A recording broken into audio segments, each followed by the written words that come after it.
Chegamos a ele, o Entre Facas e Segredos 3, Knives Out vivo ou morto, a nova história de Benoit Blanc, interpretado pelo Daniel Craig, escrita pelo grande Rian Johnson, onde temos um thriller investigativo com direito a padre, com direito a Glenn Close, com direito a muita safadeza, só que safadeza santa, gente, porque essa galera aí não tá brincando em serviço. Marcelo Hessel, André Zuliani, vamos lá mais um veredito! Repete tudo isso na mesma velocidade de novo. É isso, eu adoro a pessoa em clima de CCXP, assim, ó, porque você liga, e assim, o último gás também antes do recesso, mas é isso aí, ó.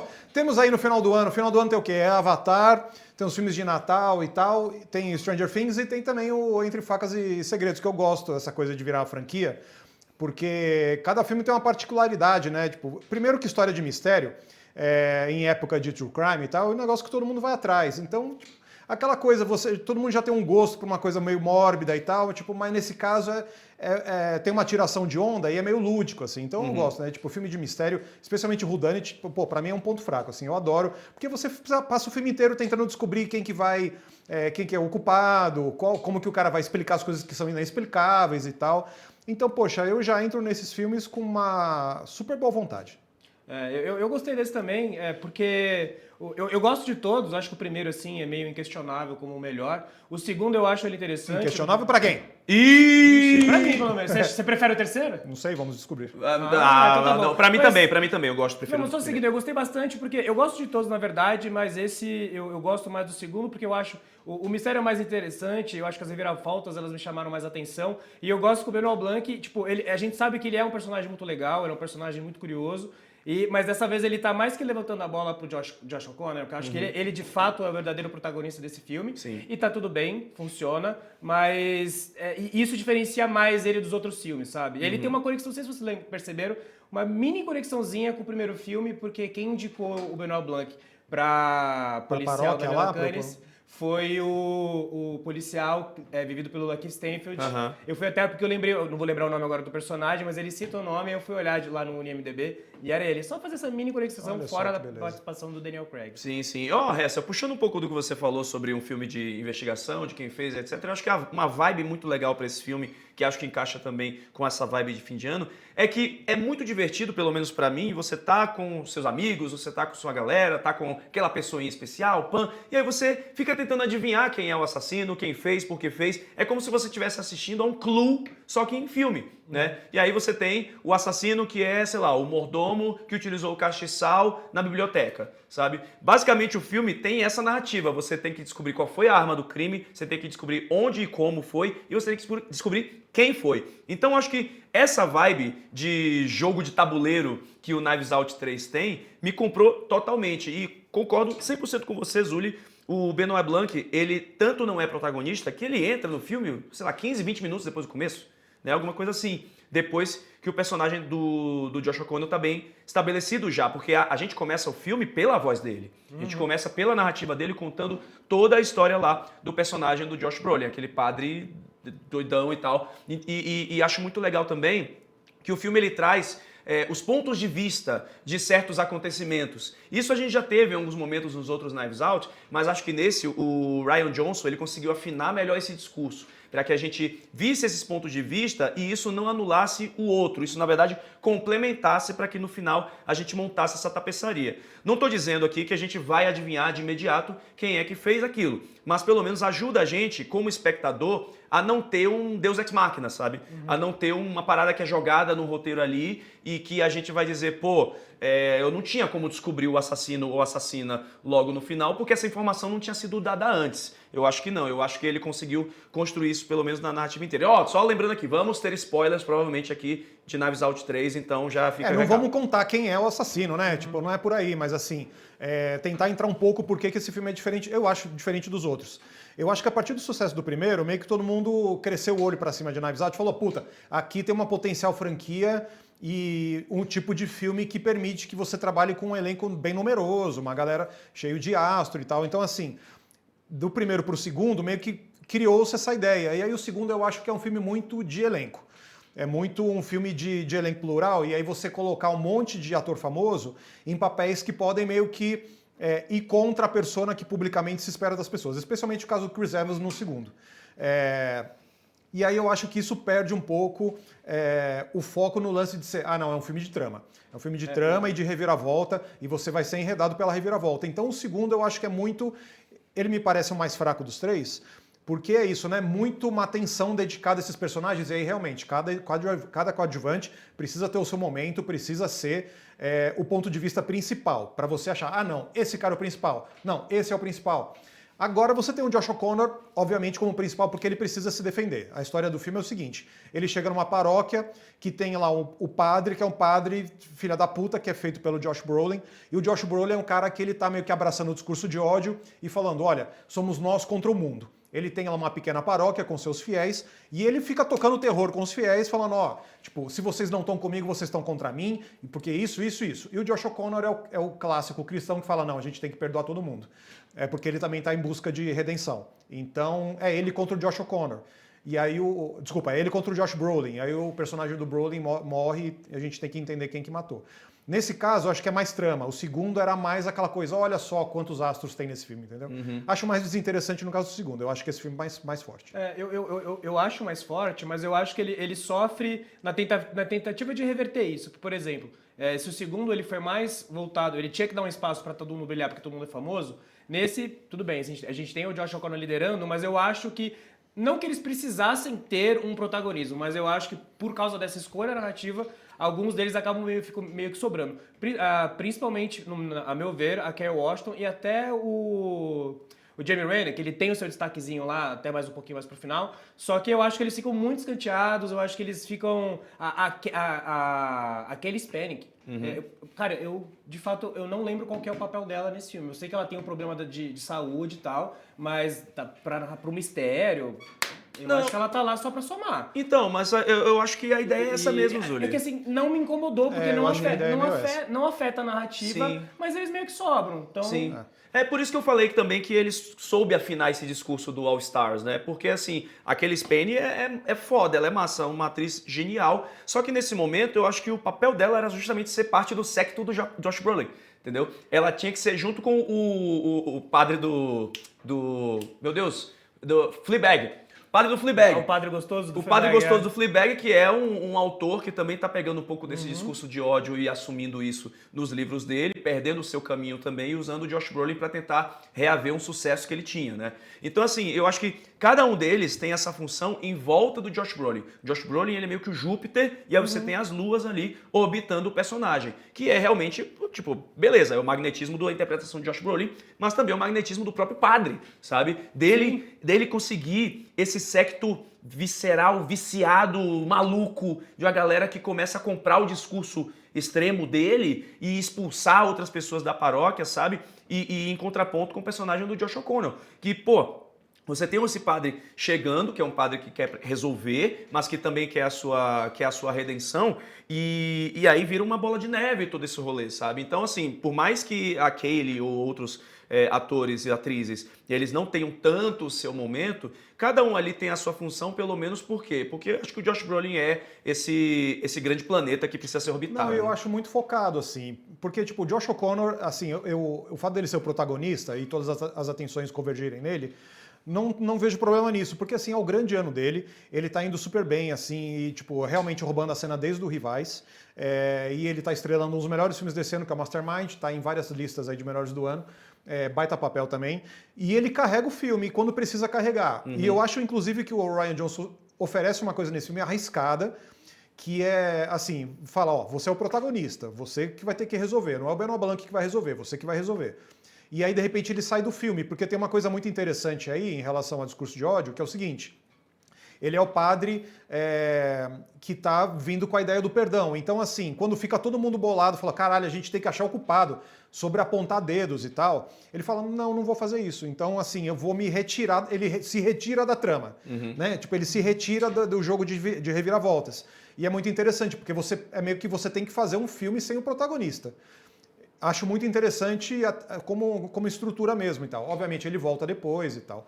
Mas eu achei muito interessante que é um filme mais afunilado e mais focado, em vez de ser aquela coisa atirando para todo lado e de muitos personagens e só um whodunit no final, entendeu? Acho legal. Eu tô batendo nessa tecla porque eu acho que acaba sendo uma aposta arriscada.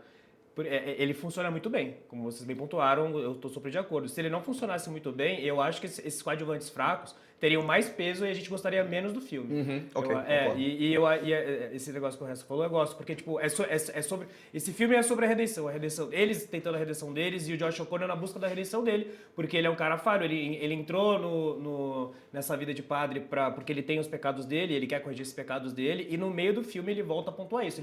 Ele tá junto com o Benoit tentando desvendar esse mistério, mas no meio, não entrando no fato do que acontece, ele fala, não, peraí, eu ainda sou um padre, eu ainda tenho que cuidar dos meus seguidores, eu tenho que cuidar da minha igreja. Tem um momento incrível, que estão os dois, né? Tipo, eles estão tentando descobrir o lance do dinheiro lá e onde tá escondido certa coisa. E aí, de repente, ele para, porque uma pessoa tá telefonando para ele e fala, olha, tipo, tô com uma situação aqui, padre, eu queria que você me ouvisse e tal. E o filme... ele quase para, assim. O filme para pra ele passar, sei lá quantas horas passa, né? Porque, tipo, a montagem ali sugere que tem um salto temporal e tal, o Benoit Blanc fica sentado esperando. E, tipo, o filme para pro cara escutar fiel. Então, eu acho que tem certas coisas ali que são um toque sofisticado mesmo, assim, sabe? Tipo, Sim. E é esse momento até que constrói pro final, né? Pra virada, pro próprio Benoit Blanc também perceber que o próprio Benoit Blanc... É isso, foi foda, foi mal, me empolguei. O próprio Benoit Blanc percebe que ele não é o protagonista dessa história, sabe? Ele sabe que é o padre, né? Que é o pároco. Então ele permite que isso aconteça também no final. Que o pároco tenha esse momento ali, claro, de redenção, mas também de protagonismo em nome do perdão. E isso, o Benoit Blanc sendo o mais cético de todos, né? Ele mesmo se apresenta como ateu, né? Então, ele, sem confiar nisso, mas ali fazendo o trabalho dele, ele percebe, pô, eu não sou o protagonista dessa história, eu tô aqui para resolver, mas é ele que tem que ter esse momento, é ele que tem que conduzir isso. Isso eu acho legal, porque esses filmes eles poderiam se tornar uma coisa arriscada na medida em que, cara, o Daniel Craig é um baita ator e o Benoit Blanc é um baita personagem, mas assim, ele nunca vai se envolver na trama, porque é o cara que chega, ele observa, ele determina quem é o culpado, fala no final, o culpado é fulano, entendeu? Tipo, você emocionalmente, você não se engaja com ele. Mas nesse momento ele tá fazendo o contraponto do padre, do Josh O'Connor, e os dois atuando juntos é muito bacana, é muito bom. E assim, eu acho que é o limite, depois de 3 filmes, de você transformar o Benoit Blanc numa figura dramática. Sem fazer da história ser sobre ele. Ele Isso é mais eu acho, uma ferramenta do que legal. fio condutor, né? Essa Exato, sacada do Ryan Johnson. tipo, não é que o fio condutor é o Benoit Blanc, entendeu? Tipo, você nunca vai ficar sabendo, ele meio que fala um pouco sobre o passado dele, mas assim, não é o Daniel Craig do James Bond, entendeu? Tipo, você nunca vai transformar um trauma do passado dele num plot device, entendeu? Tipo, um negócio que vai mexer a trama pra frente. Sim. Ele é só o cara que vai observar e definir, não, fulano é que é o culpado. E quebra um pouco as expectativas, porque no segundo filme você introduz que ele é casado com o Hugh Grant e tal, eu tava esperando alguma coisa mais nesse sentido no terceiro. Exatamente. E tá tudo bem, cara, porque não é sobre ele. Exato. E as pessoas ficam esperando que à medida que você tem 3, 4 filmes e tal, você vai meio que mergulhar na mitologia. Cara, nesse caso não, precisa ser uma coisa muito... pontual e também episódica, entendeu? Fala, olha, tipo, nesse caso aqui, a gente tem uma trama um pouco mais soturna, a segunda era mais sátira, porque é aquela coisa, né? Foi um filme feito numa época do It's the Rich, né? Tipo, vamos lá, tipo, os ricos e o 1%, eles são um vilão. Então, assim, White Lotus, Succession, nesse caso o Knives Out, ele veio na crista dessa onda. E era um filme muito dessa coisa da sátira. Nesse caso, não, já é um pouco mais pesado, né? Falar, ó, tipo, a gente tem que entender o que a gente tá fazendo com o mundo, né? Tipo, esse lance do discurso de ódio e tal, tá por todo lado. Então é um filme que ele também é mais sombrio, ele tem mais planos e cenas noturnas. Aliás, super bem fotografado. Tipo, pra um filme hoje em dia que é feito de noite, uma ideia muito boa de contraste, assim, direção de fotografia... um primor, velho. Não tenho do que reclamar. E ó, antes da gente finalizar, queria exaltar aqui Glenn Close e Thomas Hayden Church. Eu acho que eles entregaram muito, sabe? A Glenn Close, inclusive, ela tem o seu momento e é de arrepiar. É muito, muito foda. E o Thomas Hayden Church, ele é um ator que, assim, claro, ele é muito bom. Só que eu, como nerdolinha, eu conheci ele no Homem-Aranha 3. Então eu fico muito feliz de ver ele em papéis assim que ele pode brilhar, sabe? Claro, ele já brilhou em vários outros, mas eu, pessoalmente, tô aqui trazendo ele nesse momento porque ele tem uma dinâmica legal com a personagem da Glenn Close e eu acho que ele entregou muito bem também. O elenco é muito bem escolhido. Assim, não é sobre o elenco, mas é um elenco bem escolhido. O Josh Brolin como esse líder de culto Porra, ele é muito ele é ótimo. Nossa, o Ele é Josh ótimo. Brolin, foda. Sempre que você precisa do Josh Brolin pra fazer esse papel do cara que é, tipo, o vulcão mesmo, que nem você falou, Júpiter e tal, o cara que vai explodir a todo momento, que você acha que ele vai ter um um AVC no meio da cena, assim. E ele comparece, isso é ótimo, assim, sabe? É um ator que também tá no limite do esgarçamento, né? Porque ele aparece em todos os filmes. Josh Brolin é o tipo Javier Bardem, o Pedro Pascal, entendeu? Ele tá em todos os filmes. Mas ao mesmo tempo ele conseguiu transformar esse papel numa coisa dele. Esse personagem numa coisa dele. E isso é outro mérito no filme pra mim. Então tá bom, bora pros ovos. André Zuliani. Cara, eu tô pensando, porque, tipo, eu fui concordando com o Hessel aqui, eu saí do filme e eu daria 3 ovos, mas eu acho que ele foi, com perdão do Laê, ele foi crescendo dentro de mim, então eu vou fechar com 4, porque ele é melhor que o segundo, ele é uma história muito mais interessante, é uma história muito mais futura, ele é mais diferente. Eu gosto muito dessa aposta de você trazer o Josh O'Connor pro centro da história e deixar o Daniel Craig quase como um... No papel, o Josh O'Connor é o sidekick do Benoit Blanc, mas na história não funciona assim, sabe? E funciona muito bem. Você dá um gás pra franquia, se o Rian Johnson conseguir trabalhar isso, você pode ter um 4º, 5º filme, porque é sobre os personagens, não é necessariamente só sobre o mistério. Então, acho que funciona. Vou ficar com meus 4 ovos aqui. Depois desse trocadilho do Zuliani, vou dar 4 ovos também. Pô, eu gosto desse filme e eu acho que ele tem meio que, tipo, pau a pau com o primeiro e talvez um pouco melhor que o primeiro. Agora Olha, não, cara. Sim, assim, eu ficaria com o pé atrás com essa coisa, os filmes são todos tópicos, né? Você tá tentando entender o tópico do momento. Então, assim, o segundo filme era sobre 1%, os milionários. Nesse caso, você tá falando de discurso de ódio, que, cara, é um negócio que você abre a internet, tipo, o tempo todo bombardeado por isso, entendeu? Em relação, nesse caso, tipo, eu prefiro assistir o Avatar. 3 horas de Avatar, porque você desliga da realidade. Você não pensa em nada, não tem nem product placement em Avatar, assim, é ótimo. Já no caso de Knives Out, você entra falando, puta, mano, eu sou bombardeado por discurso de ódio todos os momentos da minha vida e eu vou ver um filme sobre isso. Só que o filme é bom e ele funciona, entendeu? Tipo, não é que ele vai ficar mastigando coisa que você já sabe.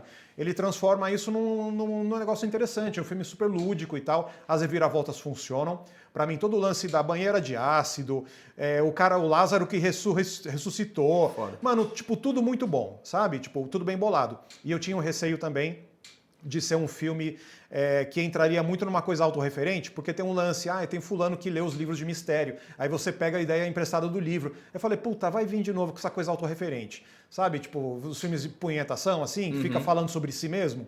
Mas não é sobre isso, não é isso. E eu acho que é um filme que tem muito uma consciência de que precisa fazer cinema de gênero bem. Legal. E eles fazem um whodunit super bem. É isso aí, eu, sem tirar nem pôr, 4 ovos também, com louvor, e esse tem um trocadilho também, muito bem, porque, tipo, não vou me acrescentar, me alongar muito aqui, não. Vocês conseguiram botar... Não, o quê? Não, que isso, não. Como eu dizia, porque é isso, pra mim a estética de jogo de tabuleiro audiovisual funcionou e os pinos ali, cada um na sua posição, entregando um filme super redondo. O fato do Benoit Blanc também chegar depois... trazendo uma referência, assim como o Rian Johnson trouxe, o Benoit Blanc sendo o Obi-Wan Kenobi do nosso querido Josh O'Connor, né? Tem referência a Star Wars no filme também, então... Muito boa piada, muito boa piada. Mostra que o Rian Johnson, ele não tá cabreiro com Star Wars, né? Pelo contrário, ele continua botando ali quando ele pode. Então, o filme é divertido, é um filme gostoso de assistir, você não sente que o tempo passa, é um filme longuinho, mas... eu acho que ele não tem uma barriga, ele não tem algo que te deixa desconfortável. Você vai, junta a galera, junta um amorzinho, assiste, liga na Netflix, vê porque, 4 ovos realmente com louvor, louvado seja. Posso acrescentar um negócio? Ele é imprevisível, porque a maioria dos whodunits, você... tem whodunit que nos primeiros 15 minutos você é isso, isso e isso. E acaba sendo mais ou menos isso. Esse não, esse ele dá tanta volta e tem tanto detalhe pra montar esse quebra-cabeça no final, que ele não, pelo menos pra mim, ele soa muito Não, e previsível. mesmo os momentos em que o filme, ele meio que, tipo, ele tá te dando algumas dicas, porque filme de mistério, assim, sempre dá dica, né? Os arenques vermelhos e tal. Não é que ele tá te despistando, ele tá dando dicas que, de fato ali, né? Os personagens, eles têm um entendimento de quem é o culpado. Mas é imprevisível mesmo assim. Então, tipo, mesmo quando ele tá meio que te dando a dica não vai te ajudar muito, Sim. sacou? Porque o negócio ele é cheio de umas reviravoltas muito mirabolantes, assim. E, isso pra mim é muito prazeroso. É isso aí, sem Deus Ex Machina. E agora você pode assistir Knives Out com as nossas opiniões, sem spoilers, olha aí. Comenta aí embaixo se você já assistiu, se você gostou. E aproveita, chama a galera pra assistir e a gente se vê nos próximos vídeos do Omelete. Beijo.